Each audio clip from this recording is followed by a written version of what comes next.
For nearly half a century, St. Charles Christmas Traditions has ushered in the holiday season. Every year, the city of St. Charles hosts this historic holiday festival. Shopkeepers, vendors, and performers spend nearly a month spreading holiday cheer to families that visit.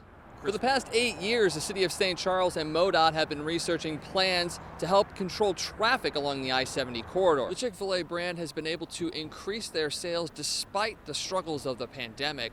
But the current labor shortage is forcing employees to work longer and harder with no relief seemingly in sight. For nearly half a century, St. Charles Christmas Traditions has ushered in the holiday season. Every year, the city of St. Charles hosts this historic holiday festival. Shopkeepers, vendors, and performers spend nearly a month spreading holiday cheer to families that visit. Christmas Traditions has been an ongoing celebration since the 1970s when local merchants gathered together to celebrate the holiday season. Festival director Ryan Cooper has been with the festival for the last 16 seasons and shares what unique things visitors will experience. You're going to hear music from different historical eras. You're going to meet storybook characters. You're going to meet international gift givers and Santa figures from around the world. So it's really a unique celebration of the Yuletide of yesteryear. With last season's celebration having to adjust to COVID, Cooper and his team had to find ways to bring the holiday joy to visitors while keeping them safe. Last year we had little themed sets, so you might see, our Victorian merchants who were behind a whole bunch of, kind of wooden Victorian cargo boxes and whatnot. With the return to normalcy this year, most of the canceled festivities have returned, including the opening ceremony, visits to Santa, and the roaming characters. James Enstall is one of those interactive characters. He plays the Christmas Joker, who gets to let his playful side show. If I see teenagers who are scowling, it's my job to kind of really sock it to them until they start to smile a little bit and have a good time. Whether you come down for the characters, food, shopping, or festivities, the whole purpose of Christmas Traditions is summed up by Enstall. I think it's just making memories for the families that are out here and with those families that they'll never forget. You can start making your own family memories now, as Christmas Traditions is now open in downtown St. Charles on Wednesdays and the weekends. For LUTV News, I'm Michael Wagenknecht. The Chick-fil-A brand has been able to increase their sales despite the struggles of the pandemic. But the current labor shortage is forcing employees to work longer and harder with no relief seemingly in sight.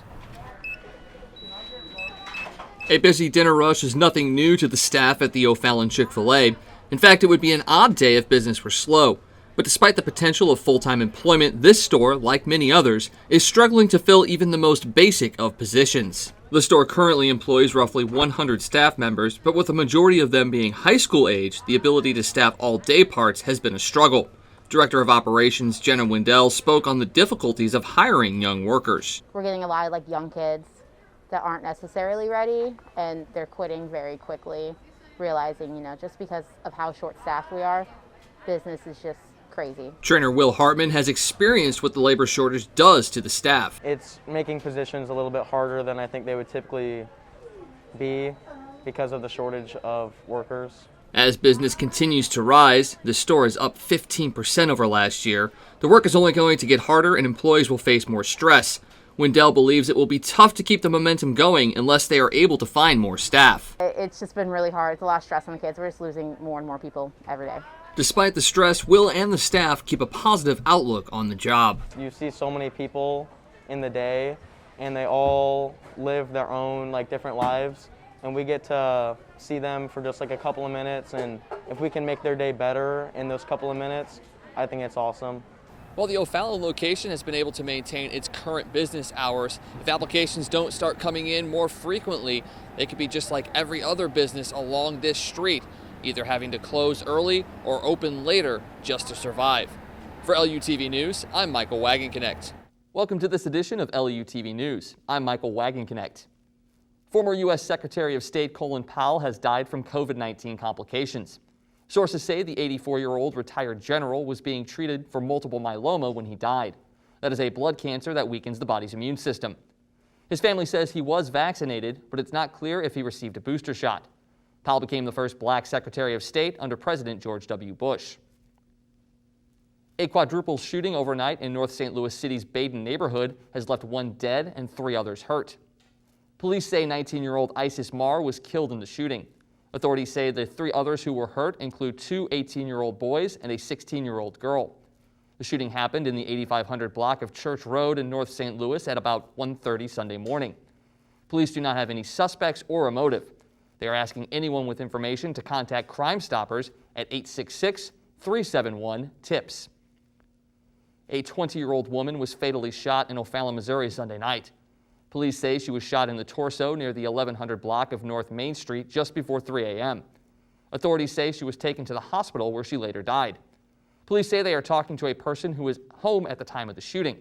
They found a weapon at the home. So far, they do not have a motive for the shooting. Missouri Attorney General Eric Schmitt files a lawsuit against the mask mandate in St. Louis. The hearing will be held virtually at 10 a.m. on Monday. Here's what St. Louis County Executive Dr. Sam Page has to say before the trial. As I said about the court's ruling last week, St. Louis County mask order stays in force. And that ensures that we continue seeing our case numbers go in the right direction. There's lots of talk around enforcement. Enforcement has never been our focus. Our focus has always been on protecting lives and livelihoods. And that's why a mask order was adopted in July, and that's why one remains in effect now. Schmitt accuses Page and head of the St. Louis County Health Department, Dr. Faisal Khan, of delay tactics and, quote, non-serious responses to requests for information. Schmitt's lawyers will ask the judge to force St. Louis County officials to turn over all information on why a mask mandate is necessary. Missouri records nearly 600 new COVID-19 cases and 2 virus deaths.